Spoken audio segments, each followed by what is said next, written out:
Journal Combat, 26 septembre 1944. Avec l'arrestation de Louis Renault, c'est le procès de la grande industrie française qui est engagé. Le problème est compliqué parce que les intérêts qui s'y mêlent ne sont pas simples.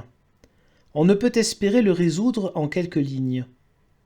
Mais s'il était jamais possible de concilier l'objectivité avec l'énergie, c'est à ce propos qu'il faudrait le faire, parce que toute une part de la morale nationale y est engagée. Il y a d'abord un fait. L'industrie française, et Renault avec elle, a travaillé pour l'ennemi. C'est l'évidence qui frappe d'abord les âmes les plus simples, celles qui, sur un certain plan, ne se trompent jamais. Mais déjà les explications parviennent. Il y avait en France un armistice signé par un gouvernement qui donnait l'apparence de la légalité. Et les clauses de cet armistice obligeaient les usines françaises à travailler pour l'occupant. Les industriels français n'ont fait qu'obéir à leur gouvernement. Ils peuvent aussi démontrer, on le verra assez au procès Renault, qu'ils l'ont fait de mauvais gré.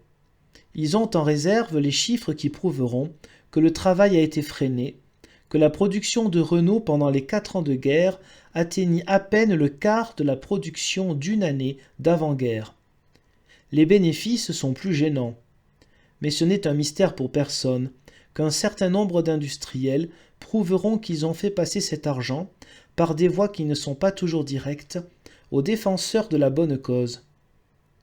Ne nous aveuglons pas, cette position est forte. Apparemment, il n'est pas de loi qui puisse condamner des entreprises qui disent s'être résignées à appliquer un armistice ayant force de loi. Qu'avons-nous à opposer à cette argumentation ? La simple intuition que l'un des devoirs les plus sacrés d'un homme et d'un citoyen a été violé à cette occasion. Mais les juges traditionnels ne feraient qu'en rire. C'est pourtant à cette intuition qu'il faut donner son contenu. On pourrait évidemment contester le freinage, dire que les bombardements ont ralenti cette production malgré elle. On pourrait rappeler qu'une grande partie des usines Renault ne produisait pas sans doute, mais s'était spécialisée dans la réparation des véhicules allemands. Mais nous préférons dire que la question n'est pas là. Remarquons-le, un tribunal révolutionnaire expéditif ne discuterait pas, il condamnerait. Ce n'est pas la voie que nous avons choisie et nous maintenons la liberté au profit même de ceux qui l'ont toujours combattue.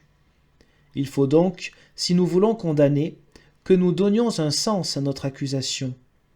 Il ne faut pas avoir honte de dire que cette accusation est morale et qu'elle est sans recours. Pour tout dire d'un mot, le problème est dans la responsabilité. Un chef d'industrie qui a vécu de tous les privilèges ne peut se juger comme tel fonctionnaire subalterne qui a obéi à Vichy parce qu'il avait l'habitude de l'obéissance. Les hommes doivent porter la responsabilité de leurs privilèges. Et cette puissance tant détestée que Louis Renault avait avant la guerre, il avait la possibilité de la faire comprendre et supporter, en démontrant qu'il en connaissait aussi les devoirs. Car enfin, l'obéissance au gouvernement n'est pas la vertu obligatoire des chefs d'industrie. En 1936, les industriels français ont prouvé qu'ils savaient ne pas obéir aux lois et qu'il leur arrivait de se mettre au-dessus du gouvernement. Il n'est pas possible que les mêmes hommes, à l'heure des grandes responsabilités, repassent les leurs à un gouvernement de leur choix. Il n'est rien de plus clair pour nous.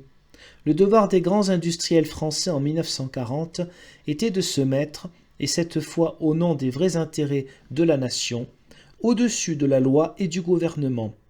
On nous répondra que l'usine aurait été prise en charge par les Allemands. Mais cela s'est déjà vu, et le résultat a été lamentable. Une production réduite à son quart est encore de trop.